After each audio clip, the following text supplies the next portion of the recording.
था जिसमें हम लोगों ने 3 टेररिस्ट को एलिमिनेट किया था एंड इट वाज परफेक्ट। यानी कि हम 4-5 महीने हमने उनको ट्रैक किया। तो जो ऑपरेशन की स्टोरी थी वो मई के महीने में शुरू हुई थी एंड हमने उनको अगस्त एंड में मारा था। सो ओनली प्रॉब्लम जो उसमें हम फेस कर रहे थे, बिकॉज मिलिटेंट्स बहुत हायर रीचेस पे जो थे, लगभग 11-12 हज़ार फीट की हाइट पे आते थे एंड जहाँ पर बकरवालों के जो डेरे होते हैं उसमें वो खाना खाते थे। लेकिन जो मेन पार्टी थी जिसमें मैं और हमारा जो स्क्वाड था वो उस फॉरेस्ट कवर वाले एरिया था उस दिन। क्योंकि उस दिन जिसको मैं कहता हूँ किस्मत भी काम करती है, तो उस दिन हम लोगों ने अपनी पार्टी को बिल्कुल लाइट रखा था। यानी सिर्फ हमने हथियार रखा था और एक मैगजीन एक्स्ट्रा रखी थी प्लस रेडियो सेट। हमने ज्यादा सामान, बिकॉज हमें एंड का 300-400 मीटर बिल्कुल भाग के कवर करना था।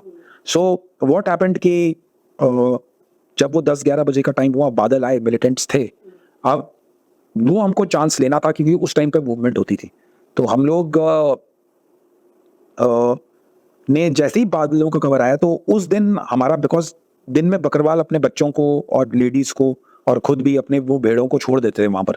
तो जंगल में वो एक एक जगह छानते थे कि यहाँ पर कोई फौज है तो नहीं। उस दिन वो लोग थोड़ा लेट हो गए और उस दिन उन्होंने हमें देखा नहीं। तो हम अपने स्क्वाड के साथ एंड के 300 मीटर हम लोगों ने बिल्कुल उस 10-11-12 हज़ार पे, अगर हम ज्यादा सामान रखते तो हम भाग ही नहीं सकते थे। तो हम भागते हुए उस एरिया पे पहुंचे। जैसे ही हम पहुंचे वहां पर तो जो क्लाउड कवर था, जो बादलों का कवर था, वो जैसे ही हटा तो 3 बंदे उधर बैठे हुए थे। वो अपने वेपन्स पे भी नहीं पहुंच पाए तो हमने उनको शूट कर दिया था। सो मैं और मेरा बडी और एक बंदा और था स्काउट, 3 ही लोग पहुंच पाए। सो उस ऑपरेशन में सिर्फ 5 राउंड यानी 5 बुलेट्स फायर हुई थी।